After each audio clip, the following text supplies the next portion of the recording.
ادا کروں گا پورے بینچ کا سر. میں ایشورنس آپ کو دیتا ہوں سر کہ آپ نے کہا کہ آپ ہماری عزت کریں گے, آپ ہماری تھوڑی سر, ہم آپ کی عزت 10 ٹائمز زیادہ کریں گے. ہم آپ کو یہ پروف کر کے دکھائیں گے, آپ کے ادارے کی بھی کریں گے, اور آپ کو انشاءاللہ کبھی ایسا موقع واپس ایسا فیل بھی نہیں ہونے دیں گے. دوسری سر میری ریکویسٹ آپ سے یہ تھی کہ سر بینگ گریشیس, آپ کا پورا بینچ سامنے آپ کے سر, آپ نے ہمیں اور بھی ڈائریکشن دی, انسپائر کیا, شاید ہماری زندگی میں وہ سب کام آئے گا. ایک گزارش سر میری آپ سے تھی, آپ نے وہ بہت اچھی بات بتائی کہ ہمیں اس لیول پہ نہیں جانا چاہیے جس پہ ہم نے آپ کو حوالہ دیا, لیکن سر میری ایک ریکویسٹ تھی سر آپ سے, کیونکہ آپ ہمارے بڑے ہیں, ادارہ ہمارا بڑا ہے, آپ سب ہمارے ویسے بھی بڑے ہیں سر. مجھے ایک چیز کی بڑی بہت کرب سے گزر رہے ہیں سر, میں اور میرے والدہ تو حیات نہیں رہی, کہ سر مجھے ڈائریکٹلی ایک جج سر پراکسی کہہ رہا ہے, اینڈ بلیم جس کو انڈین نیوز پیپرز میں سر اٹھایا گیا ہے. My father is the only man left as an elder in my family. My mother passed away when I was.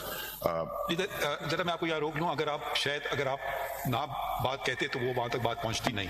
اب میں کسی اور کے لیے تو کچھ کہہ نہیں سکتا ہوں, میں اپنی ذات کے لیے رسپانسبل ہوں, مگر اگر وہ ایک پہلی بات نہیں ہوتی شاید دوسری بات نہیں ہوتی. تو ہم آپ کی عزت اور اس ادارے کا احترام جیسے آپ نے توقع کی اسے زیادہ کریں گے. مجھے ذاتیات پہ کوئی ایشو نہیں ہے, مگر جب ذاتیات جب ادارے سے منسلک ہو جاتی ہے نا, اب آپ آج سینیٹر ہیں کل نہیں ہوں گے, یا آپ ایم این اے شاید کل نہ ہوں, تو وہ آپ پھر عام شہری ہو جاتے ہیں. مگر آپ کی قوم پہ آپ کی نظریں ہوتی ہیں کیونکہ آپ ایک ایم این اے ہیں اور آپ ایک سینیٹر ہیں. قوم کی نظریں مجھ پہ ہو جاتی ہیں کیونکہ میں چیف جسٹس ہوں, میرے ساتھی جج ہیں, تو یہ ذرا فرق ہو جاتا ہے. اب ہمیں ہر بات کو اچھا ہمیں بھی نہیں لگتا ہے نوٹس لیں, کیونکہ ہم فریڈم آف اسپیچ اور ایکسپریشن میں بھی کرتے ہیں, مگر کچھ میرے خیال میں کچھ باتیں کچھ زیادہ ہی ہو جاتی ہیں, پھر کرنا پڑ گیا. اور یہ شاید میرا تو ذاتی طور پہ میں نے پہلی دفعہ جب سے میں جج بنا ہوں یہاں بھی بلوچستان ہائی کورٹ میں, یہ پہلا ہی واقعہ تھا. کمال صاحب آپ کچھ فرمانا چاہتے ہیں؟